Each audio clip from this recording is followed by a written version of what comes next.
ṣe rí ilé ayé yìí máa háìpù ara ẹ jù dẹ́ẹ́ nílẹ̀ rẹ́rẹ́ nílẹ̀ kọ́ ló ń gbé e ga èmi ọmọ ìpìlẹ̀ èmi ọmọ ìpìlẹ̀ èmi ọmọ ìpìlẹ̀ ọmọ ìpìlẹ̀ wà lọ gbá ẹ̀wọ̀n lọ́jọ́ tòní ṣé ìpìlẹ̀ ilé ńlá lẹ lọ ní àbí ti kíni is a shame fọ́tò bí alájà ṣe wọlé sọ́gbà ẹ̀wọ̀n lélẹ̀ lókè kúra òun ní sẹ́yìn tí TikTok máa rí báyìí òun lẹ́ ń wò lọ́wọ́ mi yìí tí mo fi wọ̀nyí lórí fóònù mi bí òkè kúra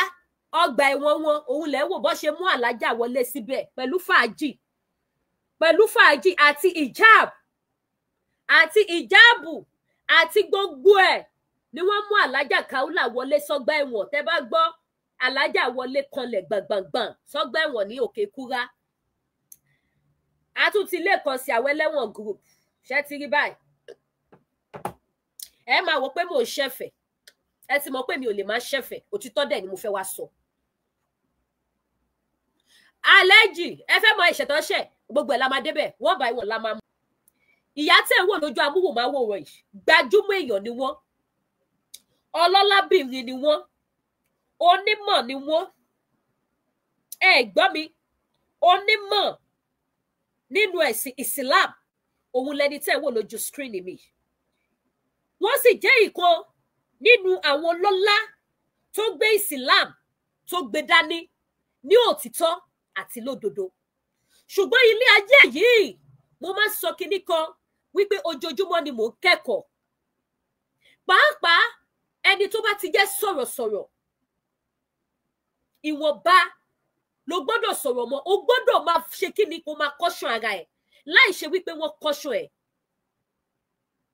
ṣe rí àwa sọ̀rọ̀sọ̀rọ̀ bóyá àfiṣe ni kinní yẹn a máa sọ̀rọ̀ jù ẹ má bínú o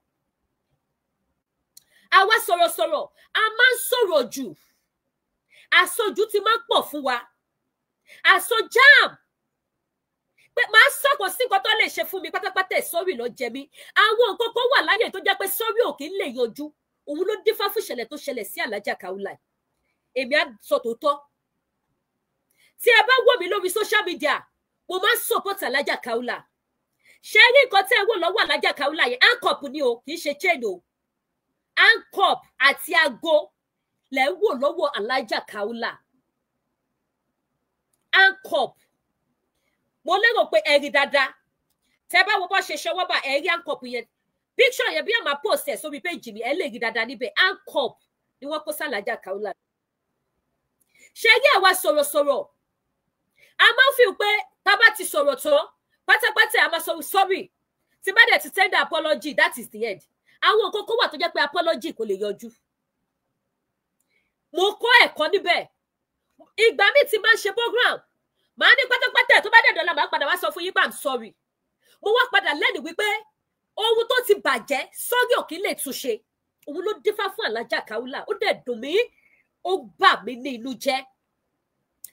tí ẹ bá wò mí dáadáa lórí kéèsì alájà Kaola mo máa ń support alájà Kaola máa dẹ̀ sọ reason fún yín mi ò mọ̀ wọ́n rí mi ní connection pẹ̀lú wọn rí èmi àti alájà Kaola ò sọ̀rọ̀ rí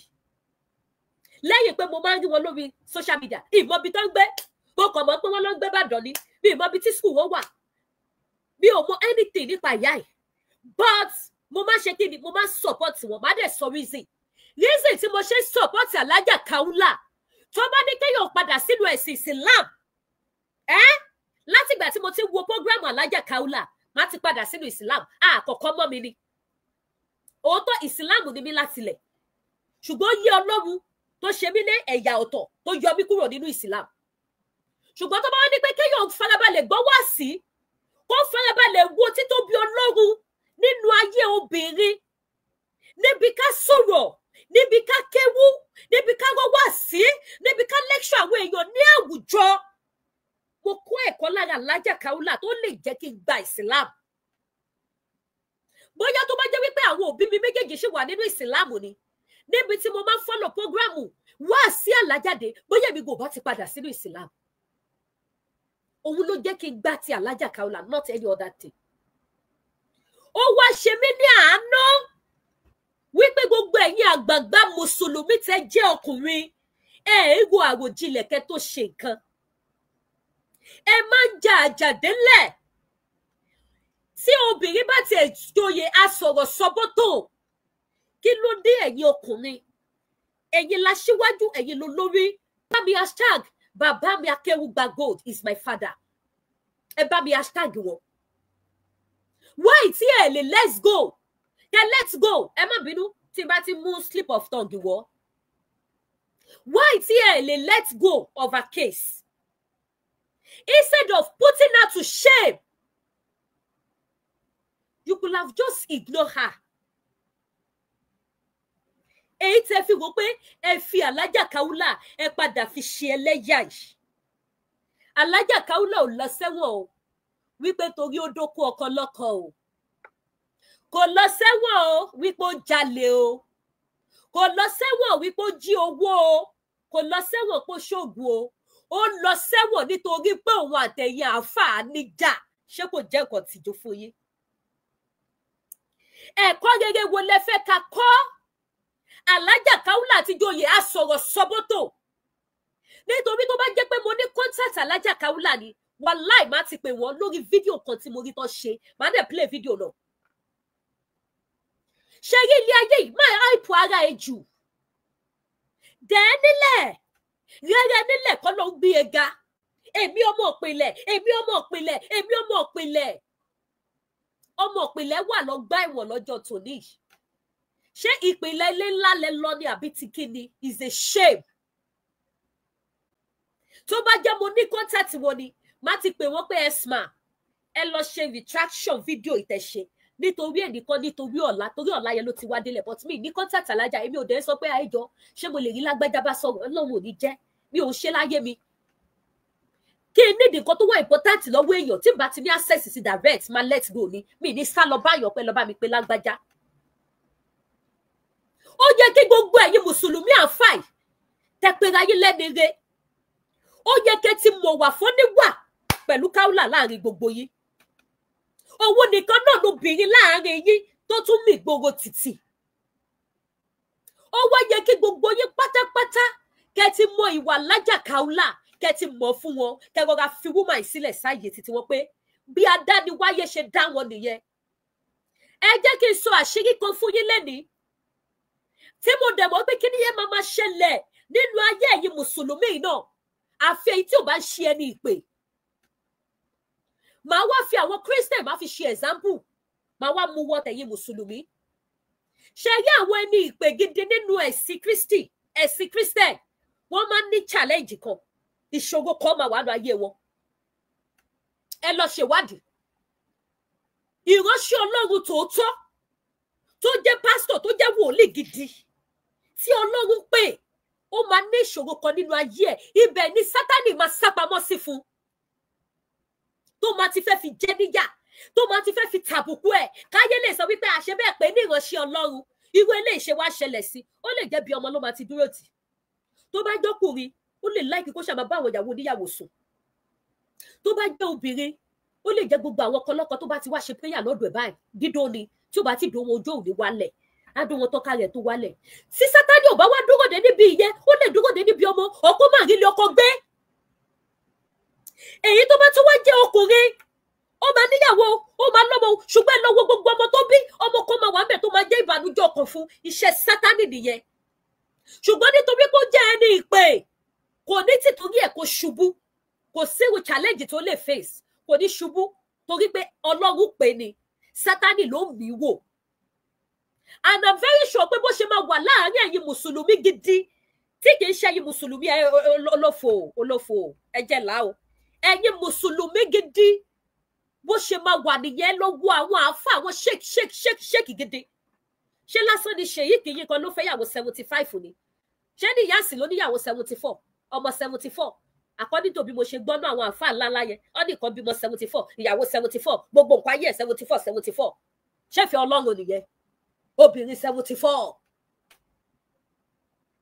Ẹ lọ wọnú àwọn bàbá ayé tẹ pè láwọn ṣéwù àgbààgbà ẹ lọ wo àwọn ọmọ gbogbo ọmọ tó lọ́wọ́ fún wọn ìgbé ayé wọn ò lè rí bákan náà tí ìgbé ayé wọn bá wá rí bákan náà ẹ wá lọ yẹ àwọn fúnra wọn wò ó máa níbi kọ́lọ́fín kan tí wọ́n máa fì sí ó máa níbi kan tó máa kù díẹ̀ káàtó sí ó lè máa hàn sí gbogbo ayé ṣùgbọ́n àwọn fúnra wọn máa mọ̀ wípé irú nọ́mbà yìí ló jó àwọn lábẹ́ aṣọ. That is the real man of God. Èyí Ọlọ́run tòótọ́ nìyẹn. Ẹ jẹ́ ká ti bí Jóòbù wò ó. Ẹ wo bí Jóòbù ṣe jẹ́ èyí Ọlọ́run tó ṣe Sátánì ò dánwò ni. Ó dánwò. Òun ló dífá fún ẹni tó bá ti jẹ́ Mùsùlùmí tó jẹ́ àfáà gidi, àbò jẹ́ pásítọ̀ gidi, ó máa ní challenges kan. Àtijọ́ tí mo ti rí tó ti sọ wípé woman yìí ṣe ṣìnà, woman yìí ṣe, lèmi ti rò àròjinlẹ̀ wípé ibi tí Sátánì ti dúró ti woman yìí nìyẹn. Gẹ́gẹ́ bí onígbàgbọ́ gidi. Ibi tí a ti mú ti tiẹ̀ fún nìyẹn. Tí woman yóò bá ti súnmọ́kùnrin, ara wọn ò ní balẹ̀. And she will not know that iṣẹ́ Sátánì ni. She will think she's doing the right gẹ́gẹ́ bí obìnrin tó gbọdọ̀ lé adé orí ni ó mọ wá kiri. Àgbélébù títí woman nìyẹn. Kẹ́nikẹ́ni má fi yọ̀ wọ́n, èèyàn tó bá ní làákàyè tó rí ẹ pé tí kì í ṣe aṣiwèrè. Àgbélébù tí wọ́n nìyẹn. Ohun tó tún wá ṣe lẹ́ẹ̀kejì tí mo rí nínú ọ̀rọ̀ Alájà Kaula, aṣojú, overhyping, ọmọ ìpìlẹ̀ ní mí, ara tí wọ́n gbélé wọn lọ́wọ́ nìyẹn. Ẹ jáde kó máa ṣiṣẹ́ ìránṣẹ́ lọ. Ṣé ẹ mọye èèyàn tí obìnrin ti jèrè ọkọ ẹ̀ sínú Islam? Ṣé ẹ mọye nǹkan tó ti bàjẹ́ nínú Islam tí Alájà Kaula ń tún ṣe? Ó wá yẹ kí gbogbo ẹ̀yin Mùsùlùmí yẹn tẹ jẹ́ ọkùnrin, kẹ́ ṣe kí ni, kẹ́ rọra fi woman ilẹ̀ sáyé ẹ̀. Tí àjọṣepọ̀ bá ṣe é ṣe kó ní kálukú wà láyé ẹ̀. Kì í ṣe kẹ́ wá ṣe débewé pé ẹ wàá máa rọra ayé lọ sẹ́wọ̀n. Alájà Akéwùgbà Gold. Láti àárọ̀ sí tí wọ́n ti sọ Alájà Kaula sí ẹ̀wọ̀n. Báwo lẹ ṣe fì? Àwọn tó ń pè yín kí ni wọ́n bá yín sọ? Ó ti dìbànújẹ́ ọkàn fún yín. Ẹ ti gba Sátánì láyè láti lò yín fi ṣiṣẹ́ ibi nínú ẹ̀sìn Islam. Ẹ bá mi hashtag bàbá yẹn. Because ọ̀rọ̀ tá Alájà Kaula sọ lọ́torí ẹ̀wọ̀n woman lẹ́wọ̀n. Òun lọ́torí ẹ̀wọ̀n Alájà Kaula lẹ́wọ̀n.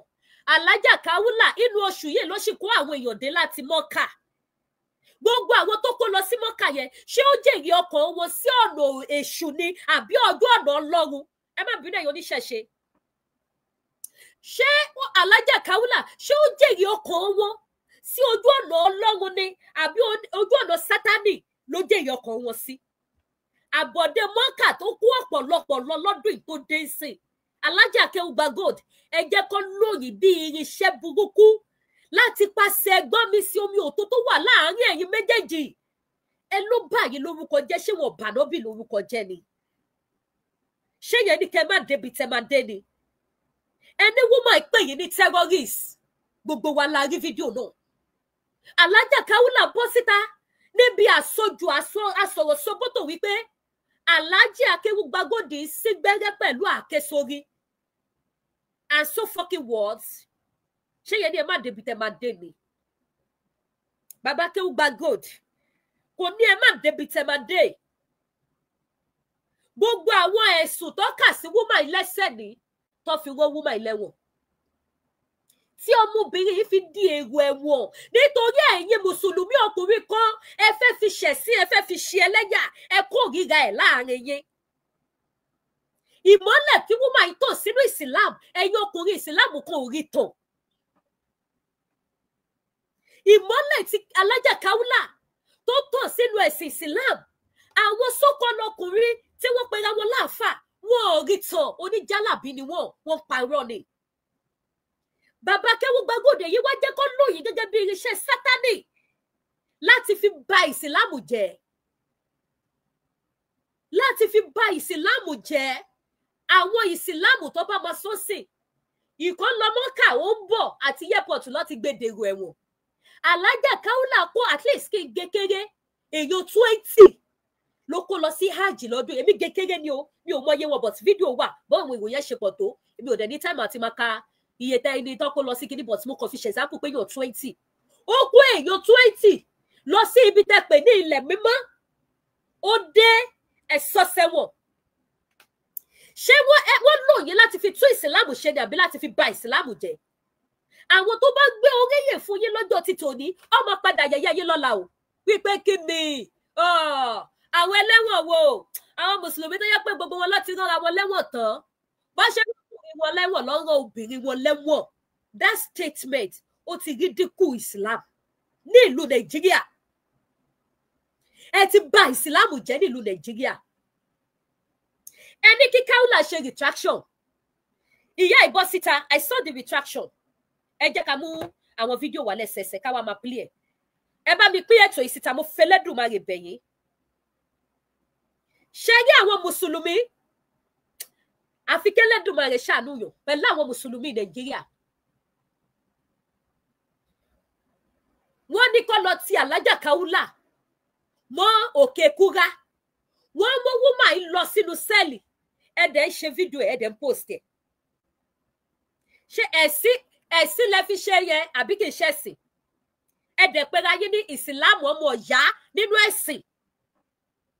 wọ́n mú woman yìí lọ wọ́n kó kọ́ọ̀pù sí lọ́wọ́ fídíò tí ẹ̀ ń wò yẹn yìí títí tí ọ̀gájọ́ ṣe sún fún yóò ṣẹ́tìrí ẹ̀yin máa ti ẹ̀rí dáadáa ankọ́ọ̀pù lẹ́wọ̀ lọ́wọ́ Alájà Kaula yẹn wọ́n ṣe fídíò ẹ̀ wọ́n post ẹ̀ wọ́n ṣe fídíò obìnrin kan ṣoṣo tó wà láàrin yìí tóun náà dúró bíi pìtílà bí ẹ̀yin àfààyàn ṣe pé ayé ní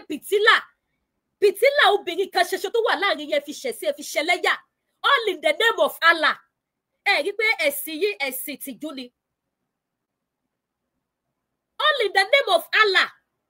tá a bá sọ̀rọ̀ nípa àwọn Boko Haram ẹlẹ́ẹ̀kì ṣe Boko Haram ẹ̀yin mùsùlùmí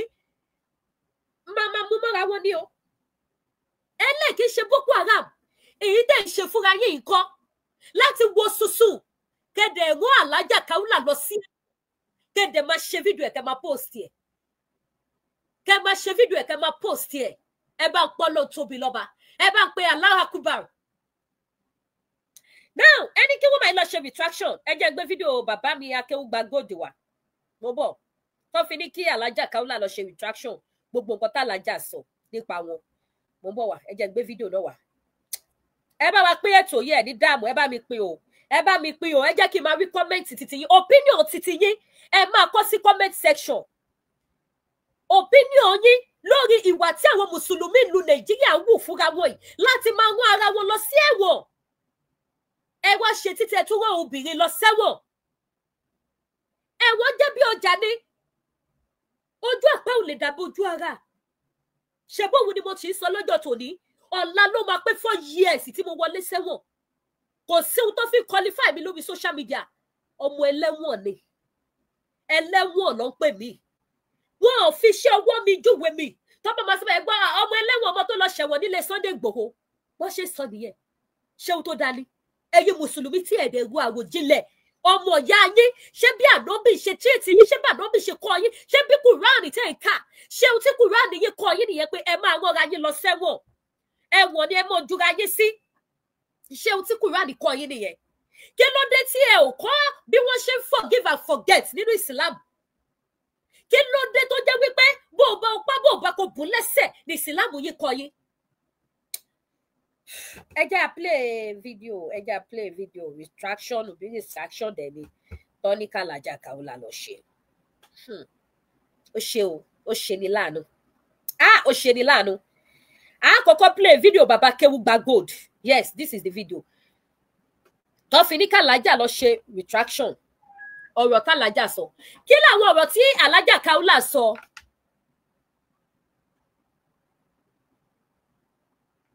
àmì Jésù àmì ẹṣẹ mọ́mì mi Abíọ́lá kí ni nǹkan tí Alájà Kaula sọ nígbà tí wọ́n ń jà òun ló tún fi wá jẹ́ wípé ẹ̀yin èèyàn ẹ kẹ́kọ̀ọ́ èmi kẹ́kọ̀ọ́ lórí social media ni má bá àyàn jàjàjà díjú tó wà tèèyàn bá jọ níjà sọ ohun tí wàá sọ nígbà tí ìjà ṣẹlẹ̀ láàrin Alájà Kaula àti Akéwùgbà Gold Alájà Kaula bọ́ sórí ẹ̀rọ ayélujára obìnrin lóbìnrin máa jẹ́ ṣẹ́yí àwọn obìnrin gbogbo ẹ̀yin màámi tẹ wá bíbáyìí I'm sorry to use this language ní ọpọlọ téèyàn fi ro àròjinlẹ̀ dé down ohun tá à ń ṣe lẹ́sẹ̀kẹsẹ̀ yẹn ṣẹ́yí ọpọlọ wa ìró tá à ń ro yẹn ó ti describe irú ọpọlọ tó wà lórí àwa obìnrin pẹ́ẹ́ kádà mọ́ra wọn òun ni because tó bá jẹ́ pé a ní ọpọlọ àròjinlẹ̀ ní táfíwò àròjinlẹ̀ Alájà Kaula will not go to that extent láti wá jáde sọ gbogbo nǹkan tó sọ ṣùgbọ́n kò wáyé kéyìn wòye ó yẹ kẹka kún ọ̀rọ̀ obìnrin kẹ ignore kẹ wá wo ohun tó máa padà ṣẹlẹ̀ àwọn ọ̀rọ̀ t'Alhaja Kaola sọ tó ní agbára ìgbà náà ni wípé Alhaja Kaola pé Alhaji Akeugba Gold ní terrorist.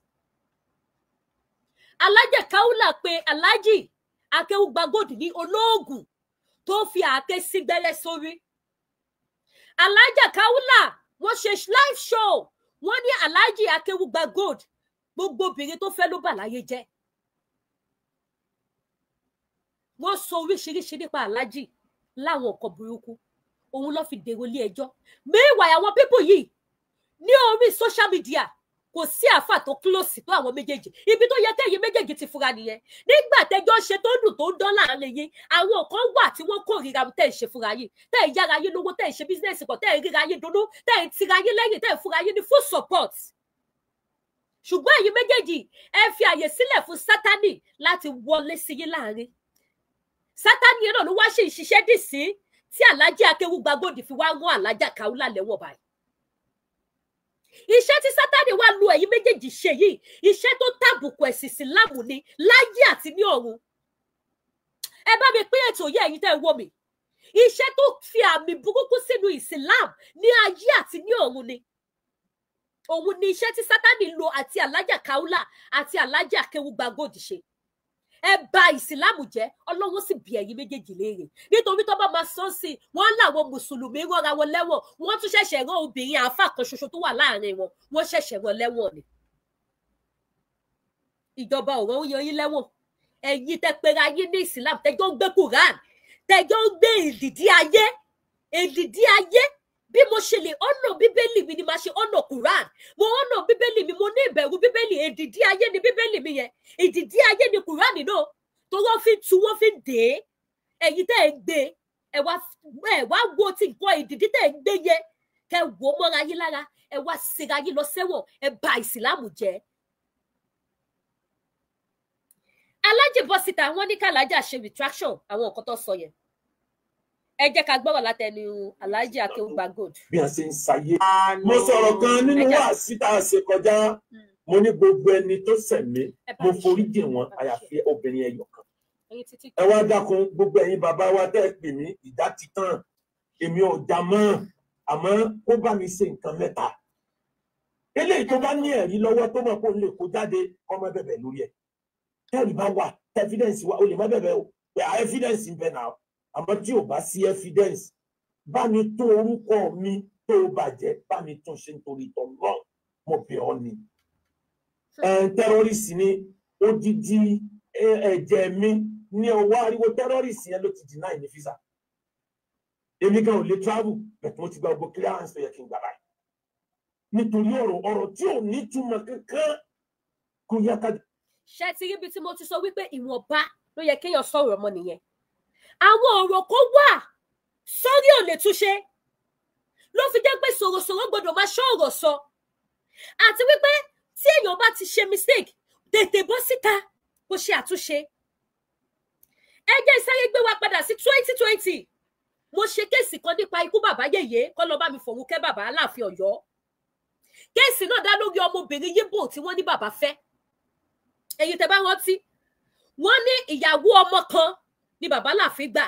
wọ́n gbé sórí social media mo pẹ̀lú ẹni tó ṣe program mo mọ̀ pé lómi ò ní bọ́ta o àpọ̀ta ṣe program o but máa sọ ti tèmi mo wá ṣe program pé bàbá Aláàfin ọmọ yín lẹ gbà níyàwó ẹ ti bá yé jẹ́ mo ṣàṣọ gbogbo ẹ̀ mo ṣe program yẹn nígbà tó máa díjọ́ kejì ìyàwó tó ń sọ ó bọ́ síta àṣọwọ̀n àtìyàwó bàbá Aláàfin jọra ni wọ́n ti jọra jù àfi bí ìbejì tó bá jẹ́ àwọn òbí wọn ni àní kọ́ lọ ṣe DNA àwọn ọmọ méjèèjì yẹn wọ́n ti jọra jù kó má jẹ́ pé wọ́n pààrọ̀ ọmọ náà hospital kó má jẹ́ pé méjì lọ bí tọ́wọ́ bẹ́yẹ ọ̀kan ni. Dìrí ìwò wá bọ́ síta wípé òun ò fẹ́ bàbá Aláàfin o òun ni wọ́n gbé píṣọ òun pẹ̀lú wedding ọkọ òun síta pé ẹni tó wà pẹ̀lú bàbá Aláàfin ó kàn jọ òun ni o lẹ́sẹ̀kẹsẹ̀ mo bọ́ síta mo kúnlẹ̀ lórí live chat mo ní bá mi mo fi kúnlẹ̀ sí mo ní bàbá mi ẹ má bínú o ẹyẹ èèyàn ṣọ́ọ̀tà ṣe lánàá mi ò lè gbàgbé ọdún yẹn láyé mi ò lè gbàgbé mo yá fi kúnlẹ̀ sí mo lọ́jọ́ra wọn ní o ìyàwó ti bọ́ta o mo tètè ṣàtúnṣe pẹ̀lú kúnlẹ̀ lórí live show pé ẹjọ́ torí Ọlọ́run o ìgbà ayékèdè nìyí fáǹsì máa lọ bìbà èèyàn mélòó ló wò mí sí tí bá pa ti Facebook àti TikTok pọ̀ bóyá wá bí 1,002 lẹ́ ń wò mí báyìí tí bá pa gbogbo ẹ̀ pọ̀ 1,002 ní ìgbà yẹn lórí péjì ẹyọ kan èèyàn 1.5 fún máa wà ń bẹ̀ standby tó máa wo program tẹ́lẹ̀ wo yé èrò nígbà yẹn mi ò fi yẹn ṣe mo bọ́ síta mo kúnlẹ̀ lórí live show tí bá ka àwọn program kan tí mo ti ṣe tí mo dẹ̀ padà wá ṣe retraction ẹ̀ pé ẹ̀yẹ èèyàn kò rí bẹ́ẹ̀ o pẹ̀lẹ́ rí pẹ̀lẹ́ fẹ́ àwọn èèyàn tún kọ́ọ̀lù wọlé wọ́n tún ní ẹjọ́ abálẹ́bí ké bẹ̀bẹ̀ o yẹn ti lọ nìyẹn o this and that àtọ́ síbẹ̀ lẹ́sẹ̀kẹsẹ̀ mi ò sọ wípé kí ni mo ti ṣẹlẹ̀ iná jà kò sí kankan tó bá dájọ́ wájú ẹ má bínú ló jẹ mí ní ìṣe bẹ́ẹ̀ nítorí ẹyin lóhùn ṣe yí ohun wa yìí tó bá ba nǹkan jẹ́ àti túnṣe ó máa ní agbára gan ìwọ tó bá wá ti rí pé ohun ẹ ti ba nǹkan jẹ́ àbí nǹkan tó ṣe yìí ohun ẹ lè bàjẹ́ tètè bọ́ síta kó ṣe àtúnṣe before it's too late but Alhaja Kaolat máa sọ ọmọ òpìlẹ̀ ni mí which is not supposed to be done now ẹ wá gbọ́ gbogbo nǹkan tí bàbá yìí sọ níbẹ̀ òótọ́ kò sẹ́ni tó máa nà tí ò ní dùn but bàbá kí ó gba gold ẹ bá máa wá jẹ́ kí wọ́n lóye láti fi mú Kaolat ẹ bá máa jẹ́ kí wọ́n lóye láti fi gbé Kaolat ṣubú Kaolat ṣe tiẹ̀ ní kò ṣe tó lóhùn kì í ṣe Kaolat ló dá yìí ẹni tí wọ́n deny físà ẹ mọ ohun tó lọ́run fi ṣe àtòwí kan ṣe kan lẹ́lẹ́dùnmarè níwọ̀n bá gbà tẹ́ ti dúró lórí òtítọ́ yín tẹ́ni ẹ bá gba físà tó bá fly lọ nǹkan tí plane ẹ bá já nǹkan kí lẹ fẹ́ ṣe ẹ wo síìmù mi tí mo ti lò láti 2021 tí mo ti dé láti Àbújá wọ́n blọọkù síìmù yẹn ṣe báwọn èèyàn ló lọ report ẹ̀ nígbà tí mo wá sórí social media kí ni mo sọ mo ní ẹ dá mi lógo ni adánilógo yín kéde agbára lẹ fi kọ́ mi ilé ọba mi tó jó ẹwà ló sì máa bù sí ṣe báwọn èèyàn ló ṣe kà mí èmi tètè fi ìmọ̀nì ìgbàgbọ́ gbé wípé ó yí Ọlọ́run tó fi rí bẹ́ẹ̀ bóyá lásìkò yẹn mo dídì sọ fáwọn èèyàn mo ní síìmù mi tán blọọkù yìí mi mọ̀kọ́ tó lọ́n fi ṣe o because mo mọ àwọn nǹkan tó wà níwájú mi tí mò ń face mo mọṣẹ́ tí mò ń ṣe mo ní bóyá àtijọ́ni tó fẹ́ fonúgbohùn pè mí ṣé wọn ò fi onúgbohùn pé àwọn tájọ ṣe prógráàmù ni mo forúkọ bu èèyàn kan láṣìírí ẹ mọye ìgbà tí wọ́n ti fonúgbohùn tí wọ́n gbé olúgbohùn báyìí tó dẹ̀ pè lórí WhatsApp tó dẹ̀ pè fídíò call mo ní bóyá fẹ́ ṣe míníkà lọ́lọ́run ṣe gbàbẹ̀ yẹn yọ pé òkè o ìjọ tẹ ti dáre pé fẹ́ ṣe bí fọ́mọ yìí ìjọ yẹn síìmù yóò ní ṣiṣẹ́ mọ́ síìmù yóò ṣiṣẹ́ mọ́ dìsìn kò ṣiṣẹ́ mọ́ dìsìn mo tètè fi mọ́nì gbé mi ò ẹ́fà wá síta kí wá ṣépè pé gbogbo ayé tẹ́ lọ rìpọ́ọ̀tù síìmù mi tí WhatsApp fi block no mo sick ẹ ní kọ̀rọ̀ yàrá because ó affect business mi up to today ó affect business mi mo mọ iye tí mo make in a week mi ò rí make mọ́ ó affect me but mo fi ìgbàgbọ́ gbé pé mi ò mọ ohun tí ó fẹ́ ṣẹlẹ̀ tí z yẹn fi wáyé mo let go of it mo dẹ̀ release number mi Canada number mi tí mo lò sí gbàm tí mo ti dé Canada mo ti lò náà àwọn tó mọ ojú mẹ́ta lọ àmọ́ ńgbà tí yẹn ṣẹlẹ̀ mo release Canada number mi mo release ẹ mo lọ́yà nọ́mbà tẹ́lẹ̀ fi pè mí ní meanwhile mo dẹ̀ tún ní another number tó jẹ́ fún Nàìjíríà mo ní another Nigeria number mi ò release ẹ mo release ti Canada mọ́mì kan pè mí ní àná no ìjẹta wọ́n rajà wọ́n ní ti bá mọ̀gbà táwọn ti wá mi wọ́n ti bá mi rajà bí ẹ̀ẹ̀mejì wọ́n nípa àwọn ti pè àwọn ti mẹ́sẹ̀jì káwọn tó ṣẹ̀ṣẹ̀ wá lóògùn program káwọn tó wá rí nọ́mbà mi àwọn ẹlòmíì ti fẹ́ rajà wọn ò rí mi kọ́ńtàtì wọ́n ní láti máa pe Amẹ́ríkà wípé ẹjọ́ a fẹ́ bá Lady K sọ̀rọ̀ ní àárín bá sọ̀rọ̀ so mo know so many things lórí síìmù yẹn ṣùgbọ́n mo fi ṣe kí ni mo fi gbàgbọ́ gbé bàbá mi Akéwù gba gold onígbàgbọ́ nìyí náà wá ìtẹ́wá ṣòro bí èwe kò yẹ kó jẹ́ èyí lẹ máa jẹ́ kó fi pàṣẹ yín lọ Kaolat ní fashion ẹ wá wo bó ṣe fi Kaolat ṣẹ̀ sí lórí social media mo rí right up èèyàn kan ó ní ọmọ ìpìlẹ̀ ti dèrò ilé ńlá ìpìlẹ̀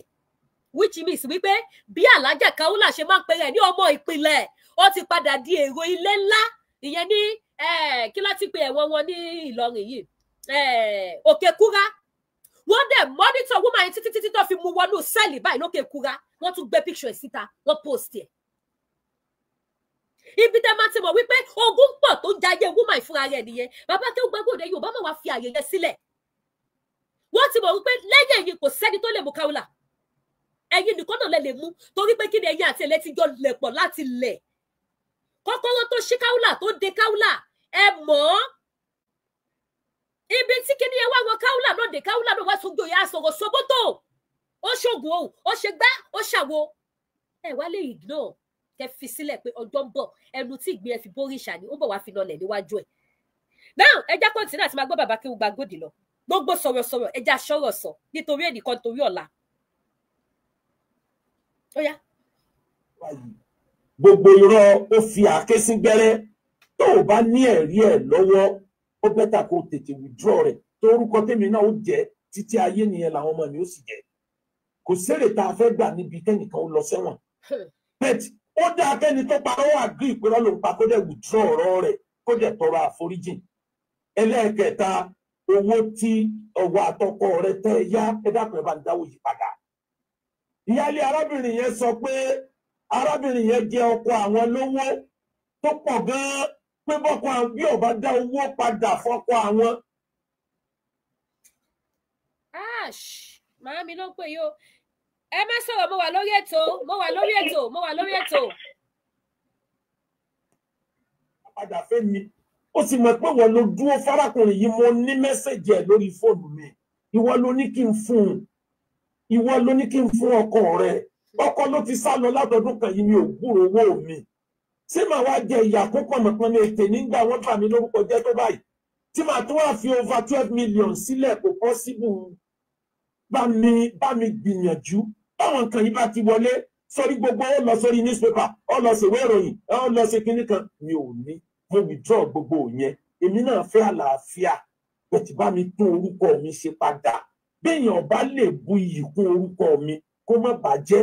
ẹni ó bá mọ iyì orúkọ yóò mọ̀ pé wàhálà lèèyàn máa ń ṣe kéèyàn tó lórúkọ láyé o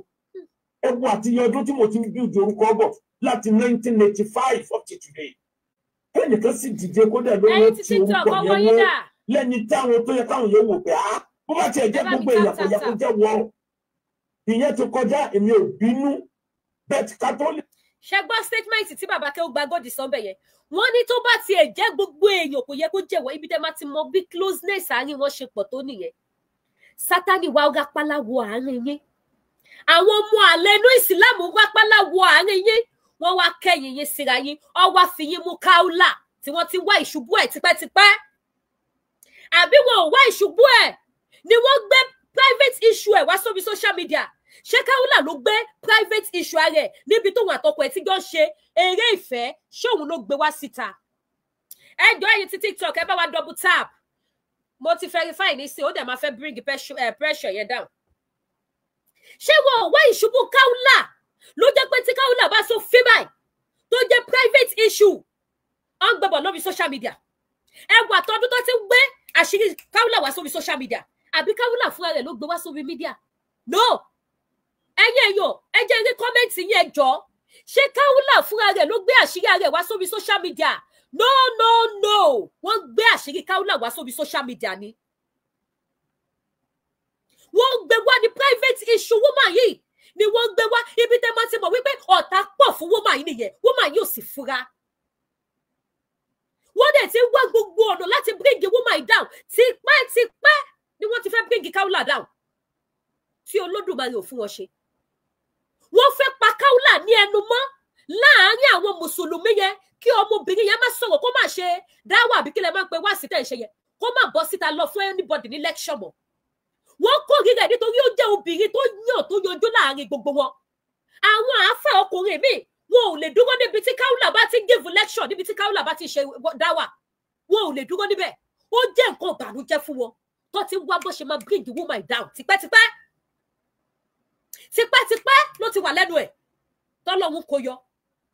ẹ wá wo ibi tí wọ́n wá gbà bàbá Kéwú Gbàgòdì ẹ wo statement tẹ̀sán wípé tó bá ti jẹ́ gbogbo èèyàn ló máa bú yín ló máa sọ̀rọ̀ ló máa ṣèbàjẹ́ yín kò yẹ kó jẹ́ àbẹ̀fẹ́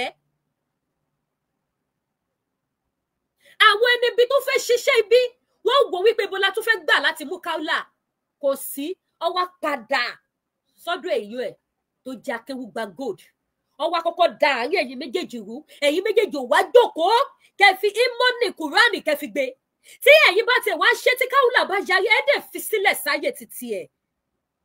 ẹ fi sílẹ̀ sáyè títí ẹ̀ tó bá pẹ́ tó bá jáde ohun tó fi bò lójú bí kò ṣiṣẹ́ yẹn ó máa là lójú ẹ̀. And she's a kind of woman tó jẹ́ pé when it comes to Akeugba Gold, Alhaja Kaola máa frustrate ni tó bá lọ wọ́n bọ̀. That is the kind of person she is when it comes to Akeugba Gold matter. Ibi tẹ́ máa ti mọ closeness tó wà láàrin àwọn méjèèjì nìyẹn. Now look at it today. Ẹ̀yin tẹ́ sọ wípé ẹ ò ready àti rán anybody lẹ́wọ̀n. Ẹ̀yin tẹ́ wàásù ìyìn rere. Tẹ́ wàásù pókè oníṣẹ̀ṣe Kristẹni àáfà ẹ bára yé ṣe. Ẹ gbà láfíà láàyè. Ẹ̀yin máa lẹ́ padà rán Kaola lẹ́wọ̀n báyìí. Kí lẹ wá fẹ́ ká sọ báyìí bàbá Akeugba Gold? Mo mọ̀ pé ibi tẹ́ bá wà ẹ lè feel comfortable pẹ̀lú ohun tó ṣẹlẹ̀ yìí. Mo mọ̀ wípé àwọn tó nímọ̀ tó ní làákàyè tí wọ́n ń ṣe ẹlẹ́bọ̀dè wọ́n ti contact yín. Ẹ̀yin gan máa ti máa regret reaction yìí pé kálẹ̀ mọ́ ni ẹ ti filẹ̀ sáyè títí ẹ̀ nígbà tó ti ṣe retraction ẹyọ kan, because I saw the video she did. Ẹ já máa gbọ́ ọ̀rọ̀ lọ ká wá padà sórí fídíò tí Kaola fi ṣe retraction. Ẹ bá wa pín ètò yìí, ẹ jẹ́ kí n máa rí opinion títí yín. Kéèsì ní kóòtù bá ní yanjú àwọn nǹkan wọ̀nyí. Báwọn nǹkan wọ̀nyí bá ti yanjú, ó ti tán. Èmi ò bínú mi ò. Ẹ wo comment tí mo pín ní. Wọ́n ní Islam scatter in Yoruba land. Can you imagine? Islam scatter nílẹ̀ Yorùbá. Islam bà ilẹ̀ Yorùbá jẹ́. Islam dójú ti ìran Yorùbá. Islam ó dójú ti ìran Yorùbá. Ó ti di pastor mélòó tẹ́ ti gbọ́ wípé wọ́n gbéra wọn lọ sí court. Even tó bá ṣe gan ó máa ṣe kó dẹ̀dẹ̀ ni. Kó dẹ̀dẹ̀ ní igi kó máa jàrọ̀ ìrọ̀. But look at it. Tí àwọn pastor bá gbéra wọn lọ sí court, ní rí àwọn pastor kí wọ́n post ẹ̀. Pé Olúwa ló ti gbé Genesis lọ sí kóòtù àbí Genesis ti gbé Àgbàlá Gabriel lọ kóòtù ní yí pastor kankan kó post ẹ̀. But look at it today ẹgbẹ́ Kaola lọ sẹ́wọ̀n gbogbo àwọn mùsùlùmí yẹn dẹ̀ bẹ̀rẹ̀ sí ní post ẹ̀. Are you people not ashamed of the stupid religion tẹ́ ń ṣe ni? Are you not ashamed? Ẹ̀sìn tẹ́ ń sìn. Àlàáfíà wo lẹ kọ́ wa nílẹ̀ Yorùbá? Ọkọ̀ gbàlà wo lẹ pè wá sí?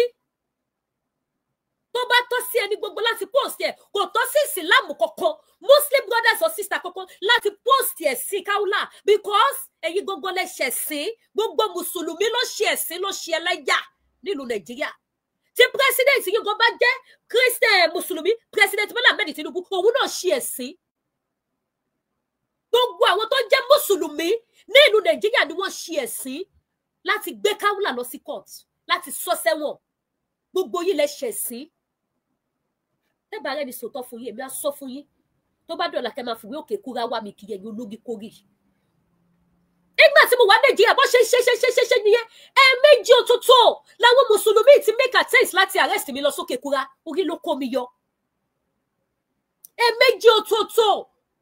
ni wọ́n ti gbé ìgbésẹ̀ yẹn. Ló ti fẹ́ gbé mi lọ sókè kúra kí lè fẹ́ gbà ń bẹ̀ nínú ìran ọmọlàkejì yín lẹ́wọ̀n. Ṣé wọ́n jẹ́bi tó ti ń ṣeré ni? Ẹ̀wọ̀n tó yẹ pé wàá wọbẹ̀ tó bọ̀ wá máa tọrọ ikú. Kábíyèsí Elédùmarè, ẹ tún mú mi rántí July 1st. Wàá máa tọrọ ikú. Tó bá wọlé sí ọgbà ẹ̀wọ̀n, wàá tọrọ ikú. Kò sí bó ṣe lè sọ wípé ó jẹ́ regular customer ọgbà ẹ̀wọ̀n tó. Ìjọ tó bá tún débẹ̀ báyìí, ìbànújẹ́ máa gorí ẹ̀mí ẹ̀, ara ẹ̀ máa change, ìwà rírì máa mú ẹ, jìnnìjìnnì máa bù ẹ. Ọgbà ẹ̀wọ̀n. Bóyá ti DSS ló dé yàtọ̀ kò yé mi o, tó fi jẹ́ wípé kẹsọ̀rọ̀ ayé sẹ́wọ̀n ló máa ń ṣe yín. Tó bá ṣeéṣe fún àwọn mùsùlùmí ni ẹni tó wà ní Mẹ́kà wọ́n rẹ́dí àti lọ gbé kọ́ wá sọ sẹ́wọ̀n. Àbí kì í ṣe ẹ̀rọ ayélujára náà ní ẹni bọ̀ láti Mẹ́kà ibi tẹ pè nílẹ̀ mímọ́ tí àwọn kan bá dé jáde sí tó bá ń sọ̀rọ̀ àlùfàṣà sílùú Mọ́kà ẹ bá ẹ wulẹ̀ ẹ gbà pẹ̀rẹ̀ wọ̀ ẹ mọ jàgídíjà gorí burúkú yìí tẹ wáyé wájà ẹ bẹ̀rẹ̀ sí níjà pé Mọ́kà yìí ilẹ̀ mímọ́ ni ilẹ̀ Jésù ilẹ̀ ànábì ìlú kíní kan àdúrà gbà ẹni lọ Mọ́kà tó ń bọ̀ àti airport ló ti gbé ọsọ sẹ́wọ̀n. Kaola kó ọ̀pọ̀lọpọ̀ èèyàn ló jẹ iye ọkọ̀ owó lọ síbi tẹ pè nílé àṣẹ yín ilé àdúrà lọ bá ànábì àbánábì yóò sí Mọ́kà mọ́ ni ó kó ọ̀pọ̀lọpọ̀ ló dé ẹ̀dẹ̀ frustrate bàbá Akeugba Gold kì í ṣe Kaola ló jẹ́ ló wu ìwà kì í ṣe ìwà tí Kaola wù lè ṣe sọ ní bàbá Akeugba Gold ṣe sọ sẹ́wọ̀n ẹ̀yin kan lè sá sábẹ́ bàbá Akeugba Gold àwọn kan ni wọ́n sá sí abẹ́ bàbá yẹn pé ó gbọ́dọ̀ gbà ẹ má gbà fún o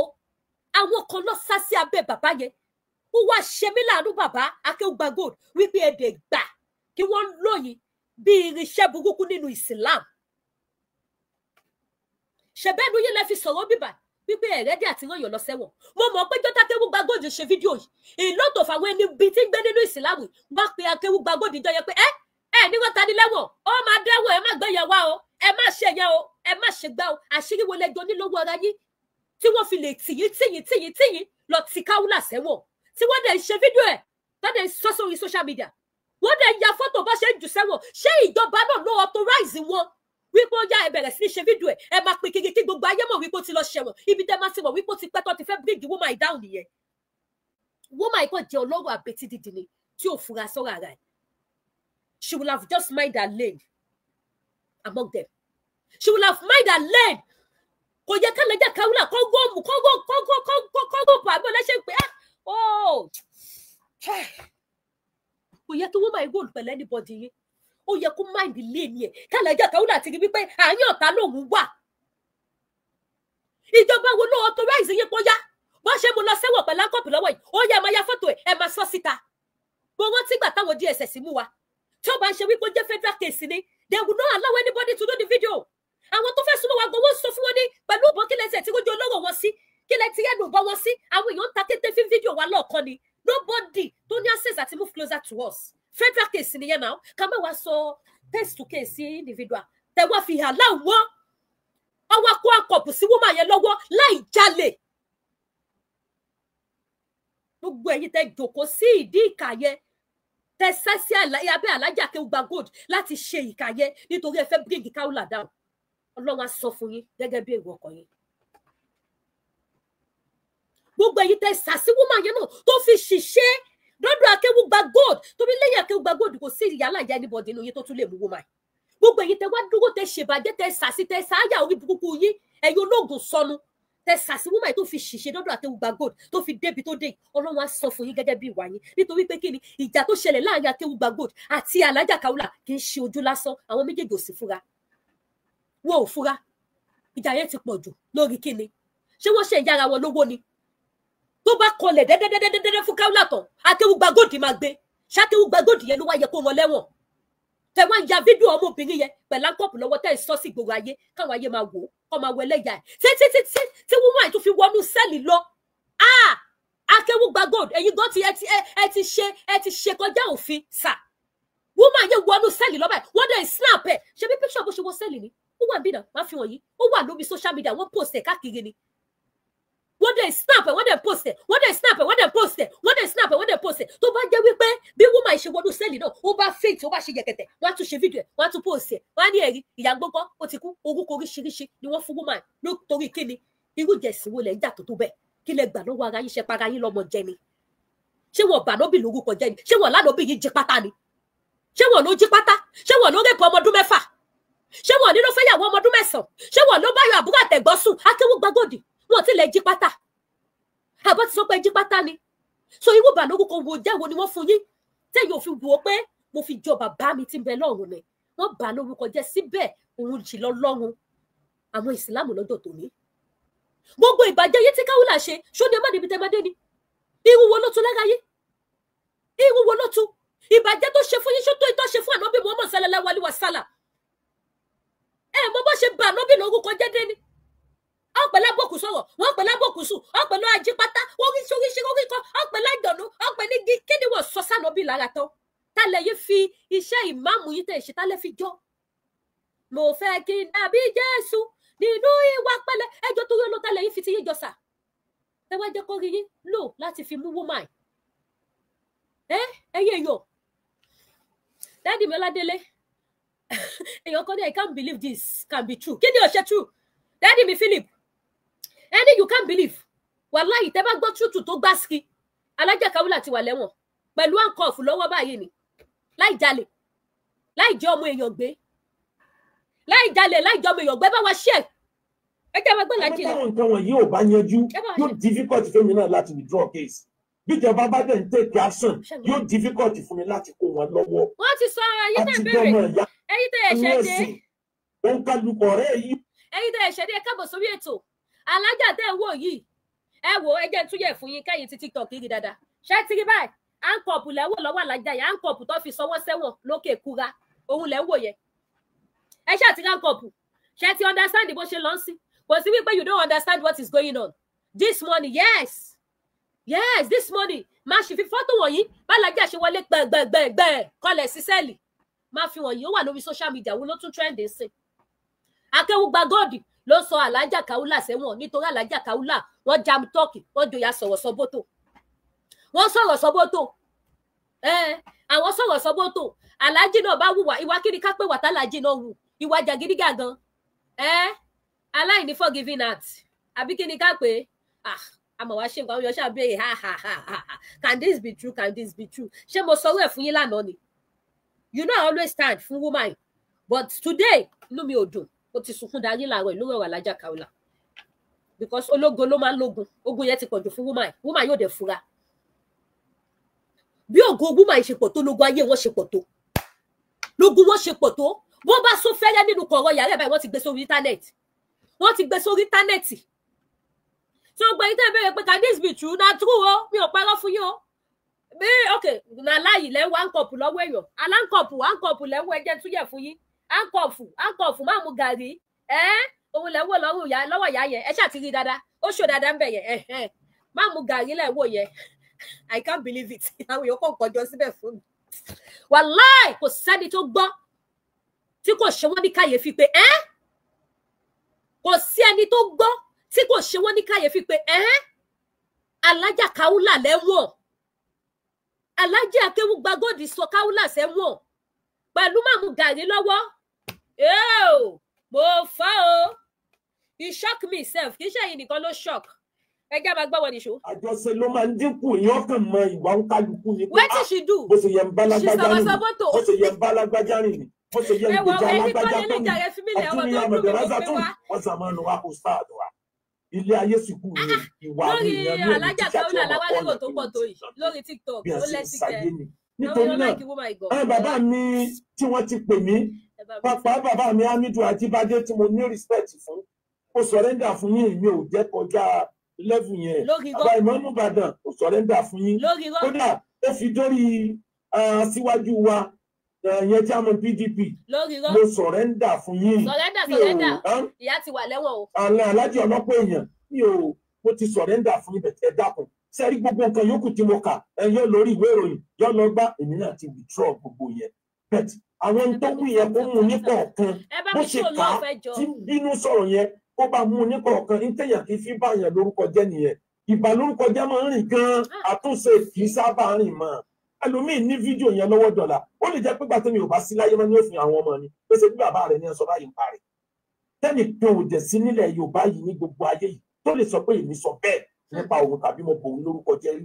kò rí bẹ́ẹ̀ rí èmi náà di tàmí pé ń fẹ́ nìkan jófin ni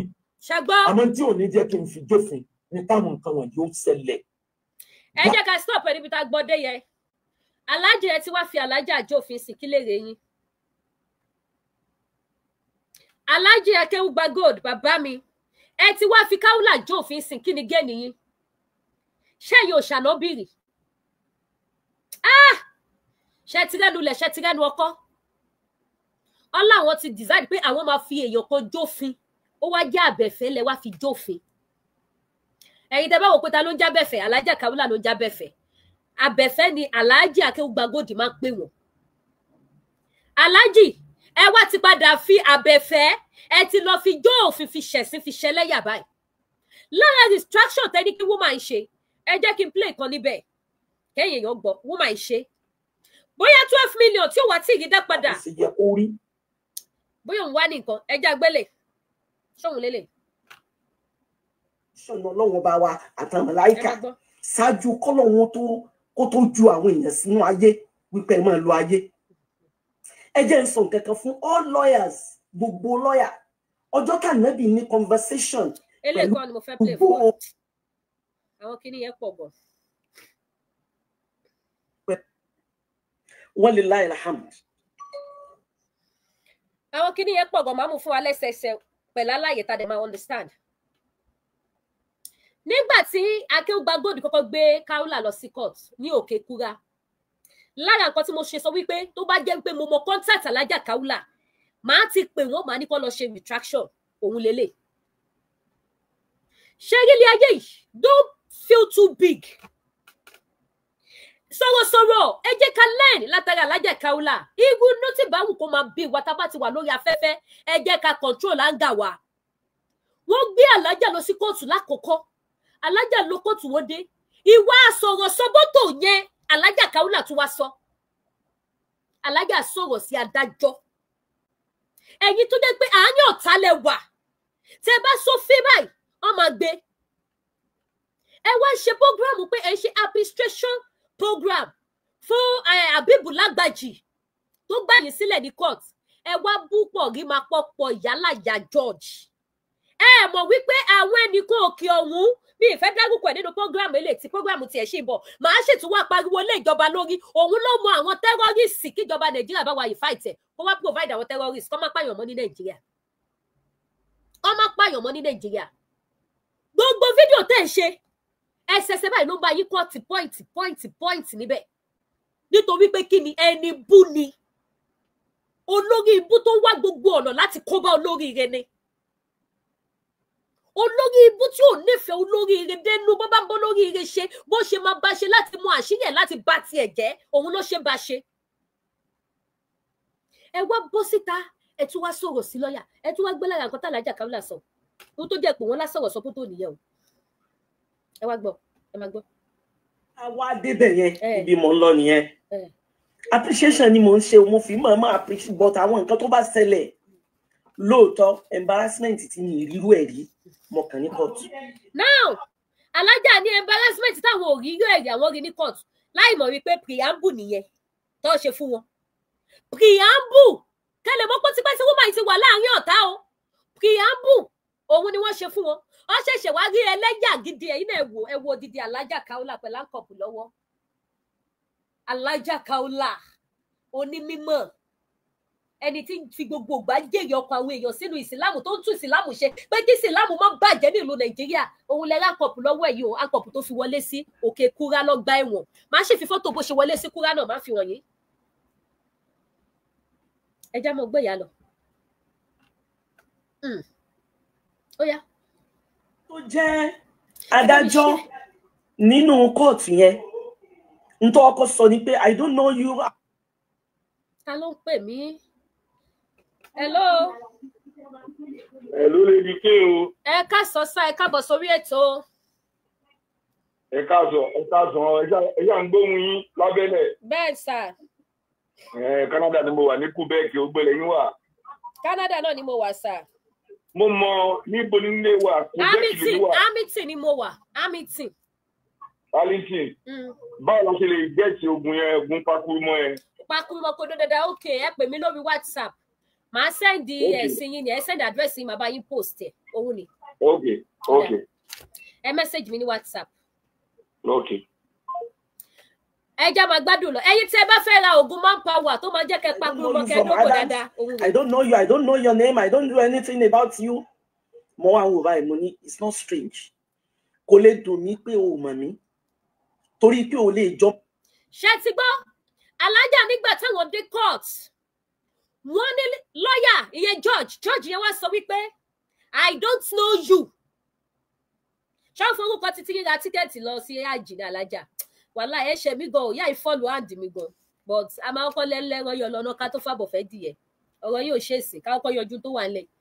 Alhaja láwọn wá ń sọ fún George yẹn wípé ó mọ̀ mí George ní I don't know you for Adam sọ̀rọ̀ ẹjẹ́ àmọ́ sọ̀rọ̀ lórí live show nígbà tẹ́ lọ first court tẹ́ dé ẹ mọ̀ pé gbogbo ẹ̀ lọ́ máa bá yí páìlì síwájú lọ́ọ̀yà yẹn tí lọ́ọ̀yà yẹn kò bá ń wo program yìí yẹn George yẹn wọ́n á gbé program yẹn wọ́n á submit ẹ̀ báyìí fún George yẹn á rí pé ipò rí mi lọ́mọbìnrin ibú òkè kò sí wàhálà kí lẹ fẹ́ kí bá yín ṣe fún alẹ́wọ̀n ní àná má wọ̀rí ó ti lọ sẹ́wọ̀n ẹ sọ pé ó ti lọ òun lọ ṣe páàkì yín láàárọ̀ yìí tó bọ́ndú yìí tó fi sọ yín sẹ́wọ̀n. Alhaja wá ń sọ fún George wípé o mọ̀ mí George ní I don't know you from Adam ẹ wá gbọ́n tálàjà wá sọ lórí live chat wípé o ò lè jẹ́ ọmọ ẹni rẹ o ò lè jẹ́ ọmọ ìpínlẹ̀ ó sọ wípé o mọ̀ mí kí ni tẹ̀yìn àti George kí ni George ṣe fún yín ó lóun ò mọ̀ yín ẹ̀yin èèyàn mo tún lẹ́nìí kankan níbi statement yẹn nígbà tálàjà ń ṣe show yẹn mo wò báyìí pé how I wish I can call this woman pé ẹ gbọ́ títa padà ẹ lọ kó ọ̀rọ̀ yẹn jẹ pé tó George má bínú o ọmọ yìí ni ẹ ọmọ àwọn ẹni rẹ ni ẹ inú ló bí mi but mi ní access sálájà mi ò dẹ̀ fẹ́ ni tí Jésù ó fi dé ìfẹ́ ni ṣé yí nǹkan kan wà ní ayé yìí èèyàn tẹ́ rò pé kò mọ̀ yín á pretend pé òun ò mọ̀ yín kó ba lè protect yín ni but alájà ògo lẹ́ẹ̀mejì kó tó sọ̀rọ̀ she talk too much God bless you she talk too much that is why I call her sọ̀rọ̀ sọ́bọ́tò alájà ògo pínlẹ̀ méjì ẹdẹ court ẹ sọ fún judge wípé ṣé o mọ̀ mí judge náà I don't know you from Adam you don't know maybe the judge bóyá ọkùnrin ni bóyá obìnrin ni mọ̀ bóyá yìí ni kí ló fún bóyá she maybe she or he is doing it to protect you láti lè jẹ́ kí kéèsì ẹ fẹ́ fún yín bóyá tó bá sọ pé àmọ́ mọ̀ yín tó bá wá dá ẹjọ́ yẹn wọ́n á ní toró mọ̀ yín ló ṣẹ̀ṣẹ̀ jọ́ yẹn bẹ́ẹ̀ you don't know but statement tí judge sọ wípé I don't know you from Adam ẹ dẹ̀ wálé níjọ́ yẹn wọ́n release yín ẹ wálé the next thing ẹ ṣáná sí loud ẹ tọ́nà sí ring light ẹ bẹ̀rẹ̀ sí ní blast George ẹ bẹ̀rẹ̀ sí ní bí pé kò ń ṣe àwọn ọmọ àwọn ẹni rẹ ẹ gbọ́ látẹnu wọn gbogbo àwọn fídíòs yìí wọ́n kọ̀ tiẹ̀ jáde ní onínú show tálájà ṣe and I'm very sure bó ṣe kọ̀ tiẹ̀ tó ń pò sí ẹ̀ yìí lọ́ ṣe máa gbé dọ́dọ̀ George yẹn ó pẹ̀lú tó jẹ́ kó tètè pákéjì woman ìwọ sẹ́ẹ̀lì lẹ́nì tí woman fi dẹ lẹ́wọ̀n láwọn ìka èèyàn gbogbo sọ̀rọ̀sọ̀rọ̀ ẹjẹ́ a máa ṣọ̀rọ̀ sọ ẹ má gbọ́ nìṣó. And I don't want to know you. I don't know you from Adams. I don't know you. I don't know your name. I don't know anything about you. It's not strange. Kò lè dùn mí pé o mọ̀ mí. Torí pé o lè jọmọ àwọn ẹni ire kó jọmọ ìpìlẹ̀. Kò ní bíbí kó ló mọ̀ mí. Ẹni tó jẹ́ adájọ́ nínú court yẹn. Ntọ́ ọkọ sọ ni pé I don't know you and I don't want to know you. I don't know you from Adams. I don't know you. I don't know your name. I don't know anything about you. It's not strange. Kò lè dùn mí pé o mọ̀ mí. Torí pé o lè jọmọ àwọn ẹni ire kó jọmọ ìpìlẹ̀. Kò ní bíbí kó ló mọ̀ mí. Ẹni tó jẹ́. Ṣé ti gbọ́ bẹ́yẹ? Ṣé ọ̀rọ̀ yẹn ò tí pọ̀ jù fún alájà láti sọ fún George? George ọgbẹ́jọ́ ló bá ní. He's doing her job, he or she is doing her job. Kò sí nǹkan tó kàn wípé ẹ débẹ̀ ẹ wá lọ introduce ara yín ṣọmọ mi kí lẹ expect kò so máa ní I don't know you náà ni alájà tẹ bá bọ́ta Ọlọ́run á jẹ́ kó bá mi fi yín lẹ̀ ẹ ní pẹ́lẹ́wọ̀n mo sì máa wá ṣe show fún yín ní public báyìí náà ni màá ti sọ ohun tí bá máa sọ fún yín. But I just want people to learn from this. Ẹ wá bẹ̀rẹ̀ sí ní sọ fún George wípé ó mọ̀ mi George náà wọ́n mọ̀ yín. I don't know you from Adam. Ẹ wá dákẹ́ ẹ sọ̀rọ̀. Àbíbù Lágbàjì àwọn wá débẹ̀ wá ní ọmọ ìpínlẹ̀ ní ọmọ àwọn ẹni rẹ ní. The next thing ẹ wá dé lájọ. Ẹ wá ṣáná sí loud. Ẹ wá tọ́nà sí ring light. Ẹ wá bẹ̀rẹ̀ sí ní fàyà ẹ̀ pé kò lè já àwọn ọmọ ẹni rẹ tẹ̀sí mọ́ pé wà láàrin ọ̀tá tó jẹ́ pé ọ̀rọ̀ ẹnu yìí òun ni gbogbo kéèsì tó ń bá Alájà Kaula ṣe ọ̀rọ̀ ẹnu Alájà Kaula ni wọ́n fi bá wọn ṣe kéèsì nǹkan tó ń jáde lẹ́nu Alájà Kaula ló fi ṣe kéèsì same thing gbà tí mo lọ sí Àbújá ọ̀rọ̀ ẹnu mi programu tí mo ṣe wípé ẹ̀yin àní gbà àní ṣe Yorùbá ní òun náà fi bá mi ṣe kéèsì o tó fi béèrè weapon mi. That is Nigeria for you. They don't want to know. Maybe you are just talking. Maybe you are not in good mood when you are doing that show. They don't want to know. Who tó ti jáde lẹ́nu ẹ̀yẹ òun ló máa sọ. Ẹ wo ló ibùkún tí mo ní kó ìjọba bá wa pè é náà. Ṣebí òun náà ló lanu ló sọ fún wa pé àwọn kan ní Boko Haram òun mọ̀ òun lẹ́fídẹ́ǹsì lọ́wọ́. Àwọn ló ń pààyàn ní Nàìjíríà. Irú yẹn náà sọ yẹ kí ìjọba ti gbé. Èmi ò dẹ̀ ní dákẹ́ lórí show yẹn. Màá tún ṣì wá ṣe show lórí ìyẹn náà again. Ẹ̀yin tẹ́ bá wà for the first time ẹ̀yà follow kẹ́ lè gbádùn show dáadáa. Mo tún ṣì ń bọ̀. Ó dìgbà tí bá gbọ́ pé ìjọba ti ránṣẹ́ sí kí tó dẹ́yìn lẹ́yìn ọ̀run ẹ̀. Because àwọn tó ń pa ní Nàìjíríà yẹn ti pọ̀ jù. Ọ̀rọ̀ ẹnu ẹ ló máa fi George yẹ. Ẹ wá blast George. Ẹ sọ̀rọ̀ sí lórí kíni. Ẹ já tún padà sórí another video wọn míì tó fi ṣe retraction. Ẹ jẹ́ kí n tún gbé yẹn wá. Fídíò ti pọ̀ jù. Gbogbo àwọn kíní ni wọ́n bá Alájà kọ́ọ̀tì jọ. Wá Facebook bẹ́ẹ̀ ẹ má ṣe wẹ̀rẹ̀ o. Ẹ̀yin tẹ́fẹ́ ẹni sùúrù. Dini olórí ibú ẹni òfò ni ẹni àgbákò ni obìnrin kan fẹ́ kó. Ara àwọn nǹkan t'Alájà torí ẹ̀ lọ ṣẹ̀wọ̀n rèé o. Fídíò wọn mọ̀ ń play o. Àjábù tó tiẹ̀ fi jù wọ́n sẹ́wọ̀n lẹ́nìí. Allah Akbar. Oh my God, ti woman God. Ṣẹ́ríjọ́ tí Alájà máa ṣe fídíò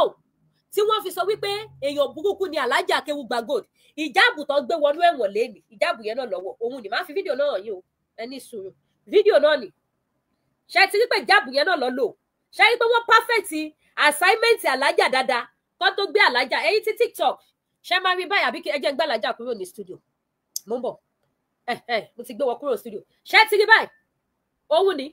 ṣé ti rí ìjáàbù yẹn ìjáàbù white and blue yìí òun náà làlájà lò níjọ́ tí wọ́n ṣe gbogbo fídíò tó fi rán wọn lẹ́wọ̀n jáàbù yẹn náà dẹ̀ làlájà lò tó fi wọlé sọ́gbà ẹ̀wọ̀n ẹ̀yin kọ́ lọ́ má fi wá fáyé mú ọlọ́run má mú wa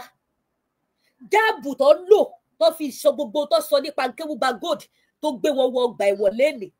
jáàbù tó wà lọ́rùn wọn yìí this same jáàbù náà dẹ̀ ni wọ́n wọ̀ tó fi kó àkọ́pù sí ìyá ìlọ́wọ́ tó fi fìyà ìṣẹ́ sí lórí social media ṣe ti rí pé perfect job ló ṣe fún woman wọ́n ti ń wá àṣùbọ̀ ẹ̀ tipẹ́ ìyá yẹn dẹ̀ fọ́ọ̀n níbi kéèyàn wà kójú ya sọ̀rọ̀ sókótò kó má lè kọ́ṣọ́ rẹ̀ kó má lẹ́bi àmúmọ́ra kó má ní overlook bí mo ṣe wáyé lómi àbúmi lórí social media máa yìí gan-an èmi tí mo mọ oògùn tó ṣẹ́gun wàhálà social media oògùn tó ṣẹ́gun wàhálà social media ni pé tí kọ́kọ́rọ́ ẹnu ẹ má sọ̀rọ̀ tó bá ti bú ẹ tó bá ti lè jáde sọ̀rọ̀ báyìí tí ẹ ti bá ẹ nìyẹn ó ti wọnú pápẹ́ ogun yẹn nìyẹn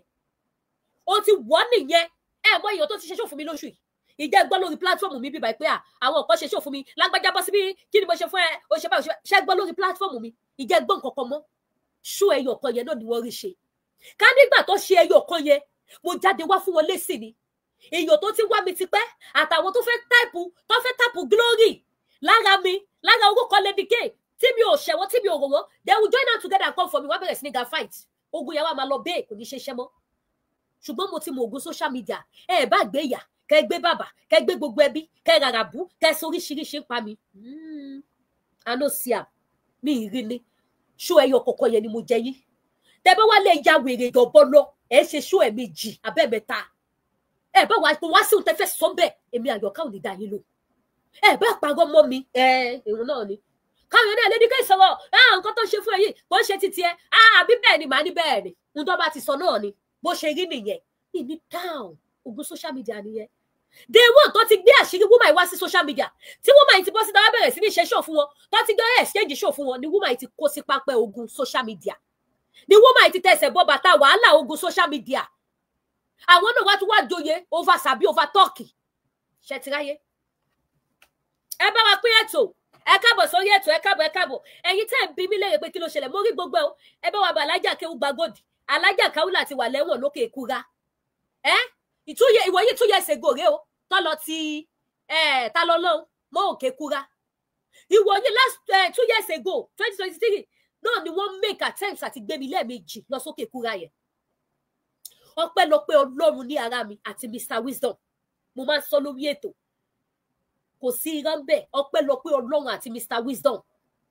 tó tètè ṣe kíni tó tètè bá mi tẹ bọ́tìrì pa náà kíní yẹn lábẹ́lẹ̀ pé Lady K ò tún gbọdọ̀ lọ ṣẹ̀wọ̀n èmi ò dẹ̀ mọ̀ kankan èmi bọ́ta mo ń ṣe prógrámù àṣé wọ́n ti track mi wọ́n ti fẹ́ get mi tán díẹ̀ báyìí ló kù ní Mr Wisdom pè mí pé Lady K kan báyìí ló fẹ́ ṣẹlẹ̀ mo ní òkè kúra mo kọ́ wọ́n ti ẹ̀wà kò jiná pátákó ọ̀sẹ̀ kan mo ní àwọn wèrè tí mo wá sí báyìí mo ní Mr Wisdom kí ló máa ṣẹlẹ̀ Mr Wisdom ní ẹ̀yẹ ṣàlẹ̀ àti yọjú ẹ̀nà yọjú kíni wọ́n bẹ̀rẹ̀ sí ní àdáwọ̀ èèyàn mọ́kọ̀ lọ́lọ́run fi bá mi ṣe ogun yẹn mi ò tó yẹ kí wọ́n bọ́ síta kí wọ́n máa ní ẹ̀yìn wèrè ìsín ni mo lè sọ̀rọ̀ mi ò lè sọ̀rọ̀ nígbà yẹn kí wọ́n bọ́ dágbà ẹ̀yìn wèrè kò ní dá fún yóò yẹ máa bọ̀ mo ń retí ọlọ́pàá ayé tó fẹ́ wá gbé mi nínú Nàìjíríà ìlú tí ò lófin wọ́n gbé mi mọ̀nàkà ẹ̀ bóyá bẹ́ẹ̀ tẹ̀ ni wọ́n bá ti dàjà àbùbò mi lórí màá kò délẹ̀ ha ni ọmọ ha mi ni straight torí wọ́n dúró wípé tó bá padà sí ẹ̀sìn Islam wọn ò ní fi ẹ́lẹ̀ èmi dẹ̀rẹ́ ẹ̀yìn mi fún ó fún ìbàjẹ́ kò séyàn lẹ́yìn mi lẹ́yìn Ọlọ́run wọ́n bá dàjà àbùbò mi lórí màá bá délẹ̀ ọ̀sán gan lọ́mọ tó fi mí lẹ̀ láwọn pípù yìí ẹjẹ abágbàlajà kan àwọn ìyàwó tó fẹ́ tóun àtìyàwó ẹ̀ bá ní kùsùmà ládùúgbò tí ń gbé yóò mọ lé obìnrin kiri ní àfa oníwàásí nífa yóò mọ fi níkà yóò dẹ̀ mọ lé obìnrin káàkiri gbogbo àdúgbò tí ń gbé Alájà ti sọ̀rọ̀ ọjọ́ ní gbé yóò mọ lé obìnrin káàkiri gbogbo àdúgbò bẹ́ẹ̀ ni ọmọ ṣẹ́ ìpè tó bá ti kó láwùjọ àwọn ẹni rẹ tán wàláhì ó ti dolórí ibú ó ti kó náà àwọn olórí ire gbogbo ẹ̀ṣẹ̀ tó ṣẹlẹ̀ o tó fi dèrò ẹ̀wọ̀n o ìgbà tí o ti jẹ nǹkan kan yín lo right under lọ́dún yẹn tó bá wá kí mi níbẹ̀rẹ̀ yóò bá búbú ọjọ́ kan wá dé pẹ̀lú jàlábí àtọ́ àwọn ọmọ kéwú bíi mẹ́ta tẹ̀lé mo láṣọ tẹ wọ̀ yóò dáa mo bá pe ìkan nú àwọn ọmọ mi mo ní ẹ bá mi rí jàlábíà fún mo bá fún ṣe rí bí mo ṣe fún jàlábíà yẹn bó ṣe di the following day. ẹ jẹ́ má bínú mo kàn sí ẹ̀rí request mo accept ẹ̀ ta ni mò ń wò yìí mọ́ mi bíi pé ẹ ká sọ ọwọ́ mi tó lọ yá yìí mi ò gbéyàn sókè o ọwọ́ mi kò dé lọ pick ẹni straight so kò fi in fact ẹ káàbọ̀ sórí ètò bá mi. kò sáré sọ one statement ni mo ti sọ lórí iṣẹ́ mi náà ti ṣe ṣòfò nísìnyí láìpẹ́ yìí. ẹ ṣé màmí. mo ti bá Alhaji sọ̀rọ̀ mo ti bá wọn sọ̀rọ̀ mo dẹ̀ bẹ̀ wọ́n. ẹ ṣé mà. gbogbo nǹkan tẹ́ sọ yìí náà ni wọ́n ń sọ gbogbo nǹkan tẹ́ kà sílẹ̀ yẹn náà ni wọ́n kà sílẹ̀ wọ́n ní wọ́n fún Alhaja ní opportunity nínú court láti tí ó bá ṣe defamation of character libel wọ́n kàn máa sọ fún wọn yín pé ṣé o sorry ṣé o máa apologize wọ́n ní Alhaja kan keep mute nínú ọ̀sán kankan ìyẹn ló jẹ́ kó dèrò ibi tán wà so court tún máa proceed lọ́la so wọ́n fi wọ́n síbẹ̀ yẹn di ọ̀la ni so mo dẹ̀ sí bá Alhaji náà sọ̀rọ̀ mo bẹ̀ wọ́n gan 3 minutes la fi sọ̀rọ̀ mo bẹ̀ wọ́n gan pé kọ́ jẹ̀gbá àwọn èèyàn náà máa lọ kí wọn níbẹ̀ àwọn èèyàn máa lọ máa lá Alhaja ń bẹ̀ nǹkan tó bá fẹ́ kọ́ sọ fún Alhaja k'Alhaja ṣe you know ṣe mọ̀ pé ẹ̀sìn Muslim gbogbo ẹ̀sìn náà ni anyway ní àti ò bá ṣe ayé ọ̀làjú ṣe mọ̀ even nínú oníṣẹ̀ṣe ó níbi tí àwọn obìnrin ò lè dé igbó kan wà táwọn obìnrin ò lè lọ bẹ́ẹ̀ náà ni gbogbo àwọn ẹ̀sìn wọ̀nyí àwọn ọkùnrin wọn ò fẹ́ káwọn obìnrin kan rí wọn fi lọ títí. àdàfún yín màmí ìní wáyé sí. ó tàgídẹ̀ làwọn méjèèjì nínú ẹ̀sìn Islam tó jẹ́ pé ọ̀rọ̀ wọn ó máa ń wọ etí àwọn èèyàn nígbà gbogbo tó ti yẹn àti Christian àti Muslim ló máa ń lọ sórí platform wọn tó máa lọ mú ọgbọ́n kan tàbí ìkejì bẹ́ẹ̀ so mo bẹ̀ Alhaji gan so wọ́n dẹ̀ sọ yìí pé wọ́n fún mi ní assurance pé situation yẹn á back to normal kó tó sọ fún mi nìyẹn bó ṣe sọ náà nìyẹn mi ìdẹ ní fikún mi ìdẹ ní yọ kúrò ń bẹ ìyẹn ni mo kàn fẹ́ wá aṣọ yín lórí platform yìí pé àdúrà náà la máa gbà ká má tún rí àwọn tó máa change mind wọn ó tán bẹ yẹn. ẹ ṣé màmí ẹ ṣé ẹ ṣé usually come to your platform. mi ò mọ̀ ẹ má bínú ẹ má bínú. You don't know that I'm the one even on Facebook I'm always there. So thank you ma thank you so much ma thank you ma yes ma bye ma so ẹyẹ èèyàn ṣe tí bá lọ ṣe ṣiṣẹ́ ẹ mọ̀ pé lórí platform mo máa ń sọ all the time pé mi ò ń gbéyàn sókè bọ bí mo ṣe request yẹn mo tiẹ̀ kọ́kọ́ fẹ́ wẹ́n tó wà ń bẹ̀ pí mo kàn píkì wọ́n sókè láì wá mọ̀ pé ìyá mi alálùbáríkà ló wà ń bẹ̀ ọlọ́wà jẹ́ rí yín pé mi ò ní wá ayé tí ẹ ṣe gan now ẹ jẹ́ wá continue ohun tí wọ́n sọ yìí ọlọ́wà jẹ́ kí bàbá gbọ́ Ọlọ́run á jẹ́ kí wọ́n ṣe kí ni kí wọ́n gbọ́ gbogbo àwọn tó lè fẹ́ sá sí bàbá yẹn lábẹ́ wípé kí bàbá yẹn má gbọ́ kó má gbà bí mo ṣe sọ lẹ́ẹ̀kan pé kò sí ẹni náà tó lè mú káúlà lẹ́yìn Akéwùgbà Gold gbogbo àwọn tó wá lè lọ sá sí abẹ́ Alhaji Akéwùgbà Gold kọ́ ló má fún wọn ṣe kọ́ ló jẹ́ kí gbogbo àwọn tó bá ti lọ bẹ̀ Alhaji kọ́ ló jẹ́ k'Alhaji gbọ́ k'Alhaji gbà and let this be a lesson fún àwa sọ̀rọ̀sọ̀rọ̀ too much talk wàhálà ni o òun lèmi ṣe máa ń sáré ṣe retraction tí bá ti di pé yes mo ti ṣe kí ni mo ti fẹnu kò máa yà tètè bọ́ síta because ọmọdé ara mi ni mẹ́rin I still have a long way to go I still have a long way to go now ẹ jẹ́ ká máa gbọ́ lára àwọn ẹ̀ṣẹ̀ tí Alhaja ṣẹ̀ ẹ jẹ́ máa gbọ́ nìṣó.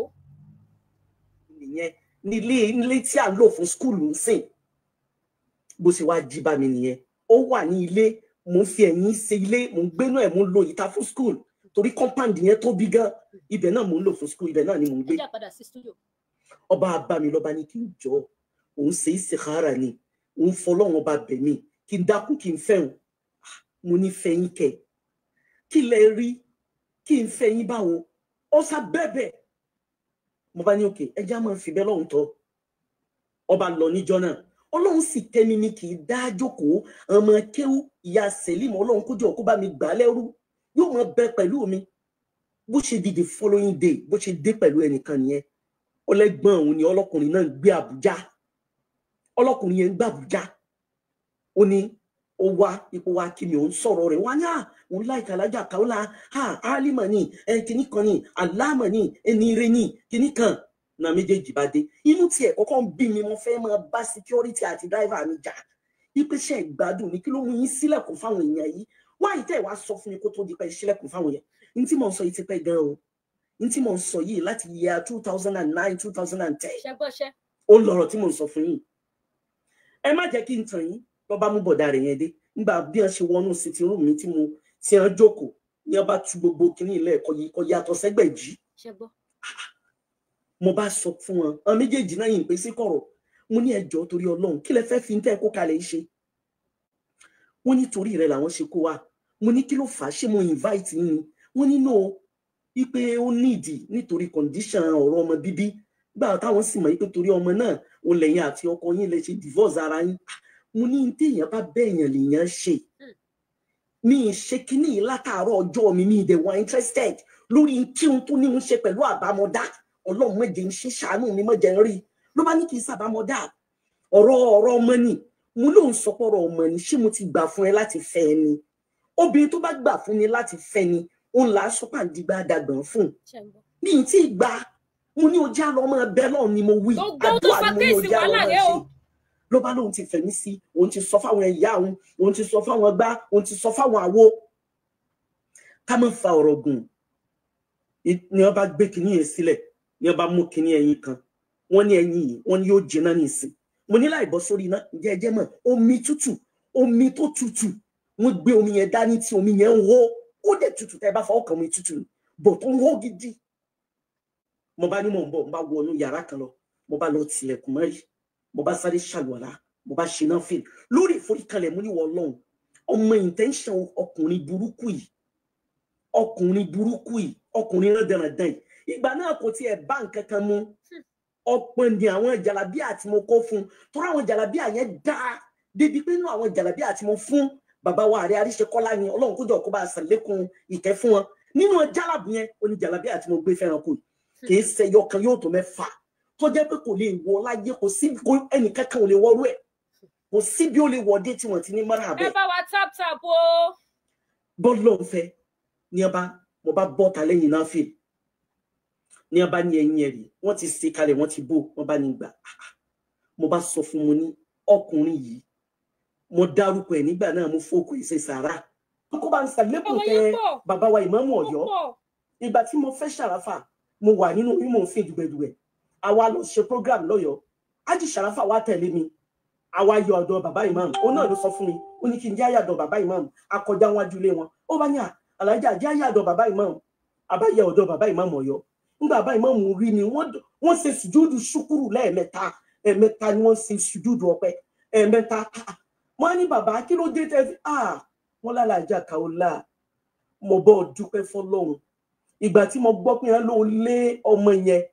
inú mi dùn ayọ̀ mi kún tí wọ́n ló lé olórí ibú ọmọ burúkú tí ń pèrè ẹ̀ lákẹ́ ó gba góòlù yẹn mo ní kí ló dé bàbá. ṣé ti gbọ́ báyìí gbogbo ohun tó dé wàhálà lẹ̀ tó fi dípà lájà dèrò ẹ̀wọ̀n lélẹ̀ kọ́ lóhun kó ṣàánú fún ẹ̀dá mi ò fẹ́ go further because ẹ mọ̀ pé mi ò fẹ́ kí program gùn a dẹ̀ ti lo 2 hours lọ báyìí gbogbo tó ṣẹlẹ̀ nìyí o kí Alhaji Ọ̀rẹ́kẹ́ Ògbàgbòdì wá jọ